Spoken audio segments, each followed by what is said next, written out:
of a new bill. Radical concept I've ever heard of.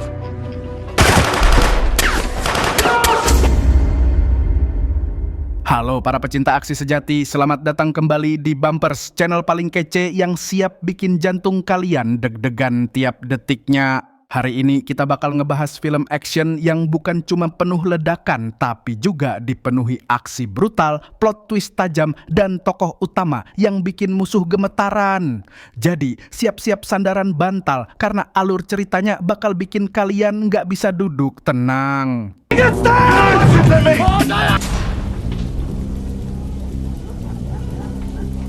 Di bawah guyuran hujan, seorang pria diam-diam keluar dari balik jeruji setelah 7 tahun di penjara. Itulah Jake Green, seorang ahli judi yang pernah dijatuhi hukuman penjara karena konspirasi canggih Dorothy Machu, sang bos gangster. Dengan pengawalan pribadi oleh sipir, hari ini adalah hari dia bebas. Saat Jake menghirup udara dingin di luar jeruji, ia akhirnya mengerti bahwa dalam setiap permainan selalu ada manipulator dan orang yang tertipu. Dan kali ini Jake tidak akan lagi menjadi korban. Dia memulai perjalanan balas dendamnya terhadap orang yang telah mendorong hidupnya ke neraka. Sementara itu, di sisi lain kota, di bawah kelap-kelip lampu kasino mewah yang tak pernah padam, Dorothy Machu duduk tenang di singgasananya. Ia bukan hanya bos mafia judi, tapi ratu dari dunia bayangan yang mengatur segalanya dari balik layar. Di sampingnya berdiri Paul, tangan kanan sekaligus algojo setia, berdarah dingin dan tanpa ekspresi. Mereka memandangi ruangan dengan mata tajam, seolah membaca udara yang terasa tegang seperti tali yang hampir putus saat para tamu berdatangan dan pergi dalam irama pesta yang tak pernah berhenti. Di seberang kota, sebuah mobil meluncur pelan menembus malam. Di dalamnya duduk Jake Green dan kelompok kecilnya. Malam ini mereka tidak sedang bermain, mereka sedang bergerak menuju sesuatu yang lebih dalam, sebuah pertaruhan hidup dan mati. Billy, adik Jake, tampak gelisah. Wajahnya menunjukkan keraguan yang tak bisa ia sembunyikan. Apa kita yakin ini langkah yang tepat? Tanyanya, suaranya nyaris tenggelam oleh suara mesin. Jake hanya menatap lurus ke depan dan menjawab pelan, "Ada hutang yang harus diselesaikan." Kalimat itu menggantung di udara, berat dan penuh makna. Tak seorang pun berani menjawab. Sunyi menyelimuti mobil. Tak lama mereka tiba. Sebuah gedung besar menjulang di hadapan mereka, kasino terbesar di kota. Tempat segalanya bermula dan mungkin akan berakhir. Tanpa ragu mereka melangkah keluar satu persatu. Tak ada yang tahu bahwa malam ini mereka akan bertemu kembali dengan musuh lama, Dorothy Machu dan kaki tangannya. Di dalam, staf kasino yang mengenali Jake langsung bergerak cepat. Mereka membawanya dan timnya ke lantai atas, tempat eksklusif yang hanya terbuka bagi orang-orang tertentu. Pintu lift terbuka, Jake terdiam. Sekilas ketakutan melintas di matanya. Selama di penjara, ia mengembangkan rasa takut pada ruang sempit, klaustrofobia yang diam-diam membayanginya. Namun kali ini berbeda. Jake menarik napas dalam-dalam, menekan rasa takut yang menggerogoti pikirannya, lalu melangkah masuk. Lift berhenti di lantai paling atas. Saat pintu terbuka, staf kasino memberitahu bahwa hanya 2 orang yang boleh melanjutkan. Jake dan Billy pun melangkah masuk, sementara yang lain menunggu di belakang. Di dalam ruangan, Jake bertemu seseorang yang dikenalnya dari masa lalu, seseorang yang dulu satu penjara dengannya. Pria itu terkejut melihat Jake masih hidup dan kini berada di luar sel isolasi. Ia bertanya apa yang Jake lakukan di sana, tapi Jake hanya diam dan langsung duduk di kursi yang baru saja ditinggalkan pria itu. Jake lalu menghadap Dorothy Machu. Ia sengaja menunjukkan diri seolah lemah dan kalah saat berjudi, membuat orang-orang di sekitarnya merasa percaya diri dan meremehkannya. Namun, tak lama setelah itu, Jake berbalik memainkan permainan. Dengan langkah yang tenang dan perhitungan yang tepat, Jake berhasil membuat Dorothy kehilangan jutaan dolar dalam bentuk tunai. Wajah Dorothy memerah karena marah, tapi ia tidak bisa berbuat apa-apa. Semuanya terjadi di meja taruhan dan semua masih sesuai aturan. Setelah berhasil memenangkan permainan, Jake dan Billy memasukkan uang tunai itu ke dalam tas mereka. Tanpa terburu-buru, mereka meninggalkan kasino dengan langkah santai. Namun sebelum benar-benar pergi, seorang pria asing menghampiri Jake dan menyerahkan sebuah kartu nama. Dengan suara tenang, pria itu berkata bahwa Jake sedang dalam bahaya dan bahwa dia bisa membantu. Jake sempat ragu dan bertanya siapa dia, tapi pria itu hanya tersenyum tipis lalu pergi. Jake memutuskan untuk tidak langsung naik lift dan memilih menuruni tangga. Tapi baru beberapa langkah, rasa sakit tiba-tiba menyerang tubuhnya. Ia kehilangan keseimbangan dan jatuh keras menuruni anak tangga.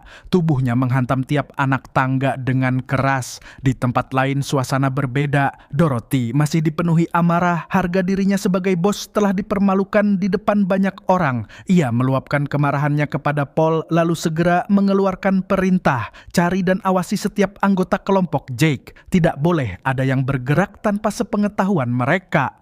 Untuk itu, Dorothy memanggil seseorang yang ia percaya. Sorder, seorang pembunuh bayaran yang dikenal dingin dan tenang tapi mematikan. Jake pingsan tiba-tiba dan langsung dilarikan ke rumah sakit. Setelah menjalani tes darah darurat, hasilnya menunjukkan bahwa kondisinya tidak terlalu serius. Beruntung, ia pulih dengan cepat dan diizinkan pulang dalam waktu singkat. Keluar dari rumah sakit, Jake kembali ke rumah dengan pengawalan 2 orang tanpa ditemani Billy. Ia tidak menyadari bahwa sejak saat itu ada seseorang yang diam-diam mengawasinya dari kejauhan. Sesampainya di rumah, Jake melihat selembar kertas tergeletak di depan pintu. Saat ia membungkuk untuk mengambilnya, tiba-tiba hujan peluru menyapu udara menghantam 2 pengawalnya yang langsung tumbang. Peluru-peluru itu berasal dari senapan jarak jauh, cepat, kuat, dan mematikan. Tepat ketika kematian tampak tinggal selangkah lagi, pria misterius yang pernah mendekatinya di kasino muncul tiba-tiba. Ia maju dengan cepat menembakkan senapan AK, memaksa si penembak mundur. Tembakannya tepat dan cepat menyelamatkan Jake di detik terakhir. Ternyata si penembak adalah pembunuh bayaran, seorang penembak jitu yang dikirim oleh Dorothy dan Paul untuk menghabisi Jake sebelum ia bisa melangkah lebih jauh. Setelah mendengar bahwa Sorter gagal dalam menjalankan tugasnya, Paul segera melapor kepada Dorothy. Sang bos tampak sangat marah. Ia tidak percaya bahwa seorang pembunuh profesional bisa gagal mengeksekusi target seperti Jake. Rasa frustasi mulai menguasai ruangan. Sementara itu, Jake yang selamat dari percobaan pembunuhan dibawa oleh pria misterius tadi ke sebuah bar terpencil. Di sana, Jake diperkenalkan kepada seorang pria bernama Avi, anggota dari kelompok rahasia yang dipimpin oleh Zack. Avi lalu menyerahkan sebuah dokumen kepada Jake. Isinya mengejutkan. Hasil pemeriksaan medis rahasia yang menunjukkan bahwa Jake hanya punya waktu hidup 3 hari lagi. Ia mengidap kanker darah agresif yang telah menyebar ke seluruh tubuhnya. Jake terdiam menatap catatan itu sementara Avi menjelaskan lebih lanjut. Mereka tahu Jake tidak punya banyak waktu dan mereka bersedia membantunya untuk menyelesaikan apapun yang menjadi keinginan terakhirnya.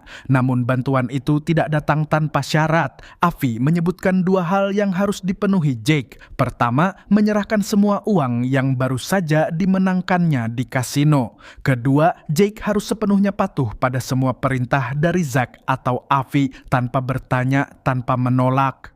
Setelah menyadari bahwa Avi dan Zack mungkin hanya penipu, Jake berdiri dan pergi tanpa sepatah kata. Meski begitu, ia tidak bisa mengabaikan satu hal, kadang tubuhnya memang terasa aneh. Ada sesuatu yang tidak beres. Penuh keraguan, Jake memutuskan pergi ke rumah sakit untuk memeriksa kebenaran. Hasilnya mengejutkan. Dokter mengonfirmasi bahwa Jake memang mengidap penyakit darah langka dan mematikan. Namun, Jake tidak langsung percaya. Ia mencurigai bahwa dokter itu mungkin sudah bekerja sama dengan Avi dan Zack untuk menipunya. Emosinya memuncak. Ia mencabut pistol, mengarahkannya ke dokter dan mendesak penjelasan. Tapi dokter itu tetap tenang dan membantah semua tuduhan. Setelah beberapa saat, Jake menahan diri. Ia menurunkan senjatanya, namun di dalam hati, kecurigaan dan rasa takut akan kematian masih menguasainya. Sore harinya, Jake kembali menemui Avi dan Zack.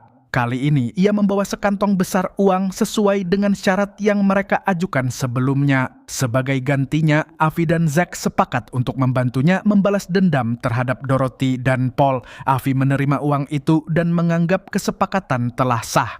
Zack kemudian menyerahkan kunci mobil kepada Jake sebagai bagian dari persiapan misi mereka. Namun, ada sesuatu yang belum Jake tahu. Avi dan Zack ternyata bukan hanya rekan biasa. Mereka juga lintah darat. Uang yang Jake serahkan langsung mereka putar, dipinjamkan kembali kepada orang-orang lain dengan bunga selangit.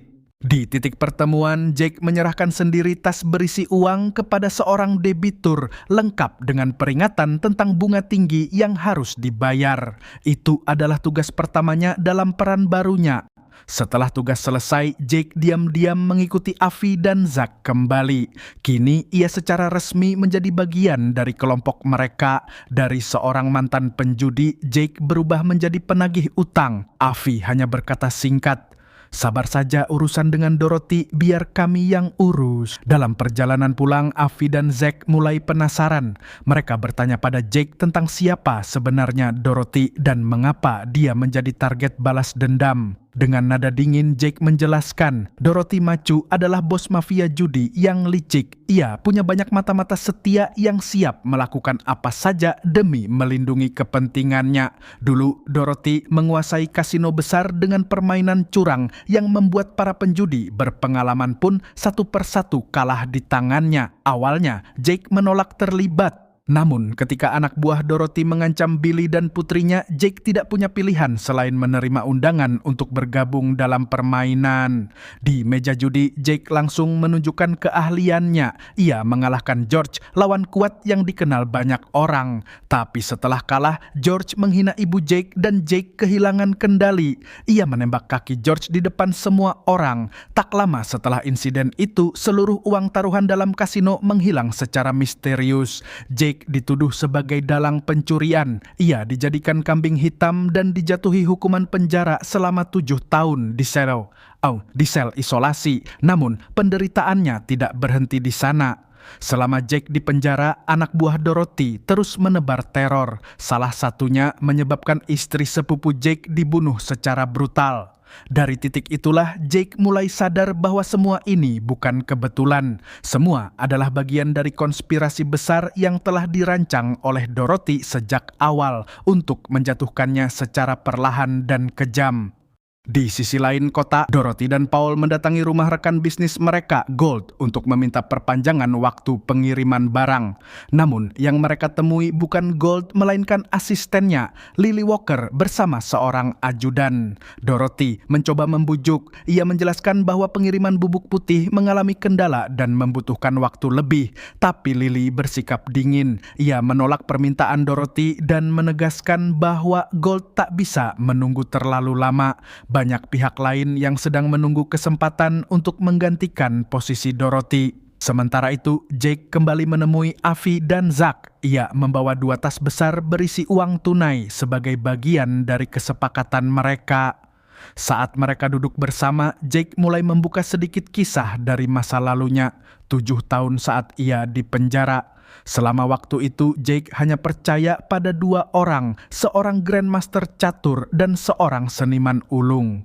Mereka sering bertemu di perpustakaan keliling penjara dan di sanalah mereka mulai saling bertukar ilmu, bukan dengan kata-kata biasa, tapi melalui kode-kode rahasia di balik halaman buku agar tidak terdeteksi oleh para penjaga. Melalui pertemanan itu, Jake mempelajari banyak hal, strategi, logika, dan cara berpikir di luar batas. Ia mulai menyusun rencana masa depan secara diam-diam.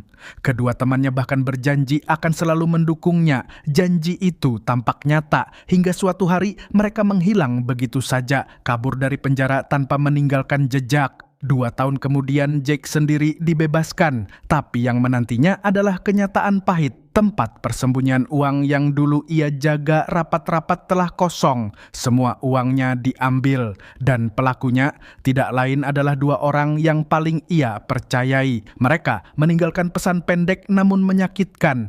"Ini pelajaran, Jake, supaya kau jadi lebih pintar." Zack memberi Jake tugas baru, menagih utang dari seorang wanita setengah baya yang hidup dalam kemiskinan. Jake pergi ke rumah wanita itu, namun yang ia temukan hanyalah sebuah TV rusak dan seekor anjing mainan. Wanita itu tampak hidup dalam kondisi yang sangat sederhana. Tak lama kemudian, Zack menelepon dan memerintah Jake untuk mengambil anjing itu sebagai bentuk pembayaran. Tapi Jake menolak, ia tidak tega. Tanpa berkata apa-apa, Jake meninggalkan sejumlah uang di rumah itu dengan harapan si wanita akan menggunakannya untuk melunasi utangnya kepada Avi. Setelah itu, Jake pergi ke kantor seseorang bernama Horowitz untuk meminjam uang. Sementara itu, Avi dan Zack diam-diam mulai merancang rencana berbahaya. Mereka ingin mencuri sekotak bubuk putih milik Dorothy. Rencana itu berjalan di balik bayang-bayang tanpa sepengetahuan Jake. Ketika Jake kembali, Zack langsung bertanya soal hasil tugasnya. Jake hanya menjawab santai bahwa ia belum berhasil mendapatkan apapun. Zack langsung mengancam, jika Jake tidak bisa menagih utangnya, maka Jake sendiri yang harus membayar. Tanpa banyak bicara, Jake menerimanya, tanpa ragu, tanpa keluhan. Di sisi lain, kekacauan mulai pecah. Paul melaporkan kepada Dorothy bahwa gudang berisi bubuk putih mereka telah dibobol. Dorothy murka. Ia menyalahkan Paul atas kelalaian itu dan langsung memerintahkannya untuk menemukan pelakunya dengan cara apapun. Paul lalu mengusulkan satu solusi, mendapatkan kembali bubuk putih dari seseorang bernama John, seorang pemasok yang terkenal sulit diajak kerjasama. Terdesak, Dorothy tak punya pilihan lain selain menyetujui usulan itu. Paul segera menemui John, tapi seperti yang sudah diduga, John bersikap dingin. Bahkan ketika Paul menawarkan harga tinggi, John tetap menolak dengan sikap tak tergoyahkan. Gagal dalam negosiasi, Paul mencoba jalan lain, mendekati salah satu bawahan John untuk menjalin kerja sama di belakang layar. Tapi langkah itu cepat diketahui oleh John yang dikenal cerdas dan selalu waspada terhadap pengkhianatan. Menyadari bahwa John tidak akan pernah setuju menjual barang padanya secara langsung, Paul akhirnya mengambil langkah alternatif. Ia mengutus salah satu orang kepercayaan Dorothy, seorang yang dikenal dengan nama inisial L, untuk melakukan transaksi rahasia.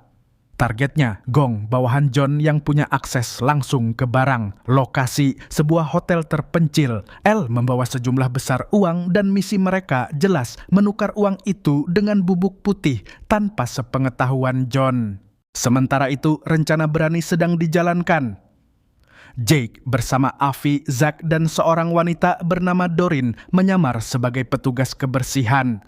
Mereka menyelinap masuk ke sebuah hotel, menempati kamar yang terletak di antara kamar Gong dan L, dua orang yang sedang melakukan transaksi rahasia. Mereka melubangi tembok dari kedua sisi dan menyemprotkan gas bius ke dalam kamar.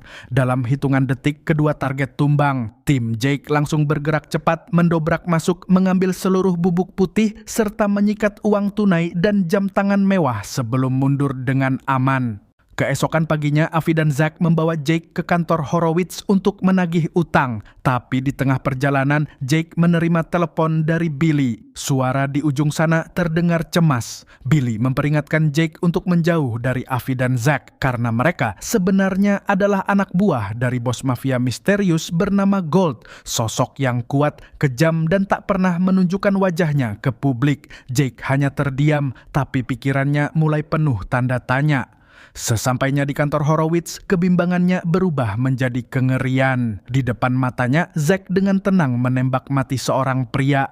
Lalu ia menyerahkan pistol kepada Jake, memintanya menembak seorang karyawan sebagai bentuk tekanan. Ia meyakinkan Jake bahwa luka kecil saja sudah cukup, hanya untuk menakut-nakuti. Tapi Jake menolak. Saat Avi ikut mendekat dan mendesaknya, Jake tiba-tiba membalikkan pistol dan mengarahkannya ke Avi. Namun, saat ia menarik pelatu, ternyata senjata itu kosong, tak ada peluru. Jake terjebak dan kini dia tahu dirinya hanya pion dalam permainan yang jauh lebih besar. Saat Avi menggenggam senjata asli dan situasi berubah berbahaya, Jake sadar bahwa dirinya telah dijebak. Ia segera melarikan diri, langsung menuju rumah Billy dengan satu kekhawatiran utama. keselamatan putri Billy. Namun, sesampainya di sana, Billy justru berkata bahwa Jake lah yang seharusnya lebih khawatir. Ia telah menelusuri catatan medis Jake dan menemukan bahwa seluruh diagnosis penyakitnya dulu adalah palsu. Semua itu hanya bagian dari rencana Avi dan Zak, jebakan yang dirancang untuk memanipulasi dan mengontrol Jake sejak awal. Yang lebih mengejutkan lagi, tembakan Avi ke karyawan Horowitz ternyata hanya mengenai bagian luar tubuh tanpa menyebabkan luka serius. Bahkan uang yang sempat Jake kira telah dicuri sebenarnya telah diberikan oleh Avi kepada seorang wanita tua tunawisma. Tapi Jake tak tahu apa-apa tentang semua itu. Bagi Jake, semua yang terjadi hanyalah skenario besar yang dirancang untuk mengeksploitasi kepercayaannya. Sementara itu, situasi di pihak musuh juga memanas. Setelah kehilangan bubuk putih dalam perampokan hotel, Paul melapor kepada Dorothy. Ia menuding John sebagai pihak yang bertanggung jawab atas kekacauan itu. Tapi meski amarahnya terhadap John semakin membara, Dorothy memutuskan bahwa prioritas utamanya saat ini adalah menangkap Jake. Tak butuh waktu lama, anak buah Dorothy segera turun ke jalan, mengejar Jake dengan berbagai jenis senjata. Mereka menyisir lokasi demi lokasi, tapi Jake terus berhasil lolos. Dalam salah satu pengejaran, sebuah insiden aneh terjadi. Salah satu anak buah Dorothy justru tewas karena pelurunya sendiri. Sebuah momen kacau yang seolah menjadi tanda bahwa permainan mulai berubah arah. Malam itu, Jake memutuskan untuk menghadapi semuanya. Ia datang menemui Avi dan Zak. Namun, bukannya membicarakan masa depan, pertemuan itu justru membuka luka lama. Ivy dan Zak mulai mengungkap sisi gelap dari masa lalu Jake, sebuah kebenaran yang selama ini Jake coba sembunyikan. Ivy menuduh Jake sebagai orang yang menciptakan Eddies, sekelompok orang bernama Eddie A, Eddie B, dan Eddie C. Sebelum mereka bekerja untuk Dorothy, para Eddie ini dulunya adalah orang-orang terdekat Jake. Mereka bekerja bersamanya membantu membangun jaringan di dunia perjudian. Namun seiring waktu, para Eddie tidak sanggup lagi memenuhi permintaan uang dari Jake. Terpaksa mereka meminjam uang dari bos judi besar, Dorothy Macu. Dorothy kemudian memaksa mereka bekerja langsung di bawah kekuasaannya. Tapi meski berada di bawah tekanan, kelompok Eddie tetap setia pada Jake. Mereka bahkan menipu Dorothy dengan diam-diam mengalirkan uang yang mereka pinjam kembali ke Jake. Siklus itu terus berulang. Jake menikmati aliran uang tersebut sementara para Eddie mati-matian mencari cara untuk membayar utang mereka kepada Dorothy. Saat ketahuan, mereka disiksa dan akhirnya dibunuh oleh Paul atas perintah langsung dari Dorothy. Avi menatap Jake tajam dan berkata dengan kata-kata manismu dan janji-janji palsu, "Kau telah membunuh mereka." Tanpa perlu menodongkan pistol. Di tengah makan malamnya, Dorothy menerima kabar buruk. Jake masih belum tertangkap. Namun sebelum ia bisa mencerna informasi itu sepenuhnya, tiba-tiba terdengar suara tembakan. Seorang pelayan terkena peluru, namun yang mengejutkan, pelayan itu masih hidup dan bahkan berusaha menyerang Dorothy. Ternyata ia bukan pelayan biasa. Ia adalah mata-mata yang bekerja untuk John. Beruntung Dorothy berhasil lolos dalam kekacauan itu. Tanpa membuang waktu, ia memerintahkan Sorder untuk menghabisi seluruh bawahan John. Tanpa banyak bicara, Sorder menjalankan perintah itu dengan cepat dan kejam. Geng John disapu bersih, tidak ada yang tersisa. Di sisi lain, Jake mulai menemukan potongan masa lalunya. Ia perlahan sadar bahwa Avi dan Zak, dua orang yang kini mengendalikannya, adalah teman satu selnya di penjara dulu. Mereka adalah Grandmaster catur dan seniman ulung yang dulu menjadi satu-satunya tempat Jake berbagi cerita. Namun, kesadaran itu tidak membawa ketenangan. Justru, Jake semakin diliputi rasa bersalah. Untuk menebus dosa masa lalunya, ia mendatangi sebuah lembaga amal anak-anak. Ia menyumbangkan sejumlah besar uang atas nama Dorothy, bukan sebagai bentuk pujian, tapi sebagai simbol penebusan. Namun pikirannya tetap gelisah. Dalam kebimbangan, Jake kembali ke rumah Dorothy. Niatnya jelas, mengakhiri semuanya, membunuh sang bos mafia yang telah menghancurkan hidupnya. Namun, saat ia berdiri di hadapan Dorothy yang sedang tertidur, tangannya tak sanggup menarik pelatuk. Ia memutuskan pergi, meninggalkan senjatanya dan mengundurkan diri secara diam-diam. Dorothy terbangun, menyadari apa yang nyaris terjadi. Ia berlari mengejar Jake dengan pistol di tangan. Tapi saat melihat mata Jake yang tenang, tidak ada kebencian, hanya kelelahan dan penyesalan. Tangis Dorothy pecah. Ia menurunkan senjatanya, dan untuk pertama kalinya sang bos terlihat rapuh. Keesokan paginya, Dorothy duduk diam masih memikirkan kejadian malam sebelumnya. Pikiran tentang Jake yang masuk ke rumahnya dengan niat membunuh namun pergi begitu saja terus mengganggunya. Saat itu Paul masuk ke ruangan membawa kabar baru.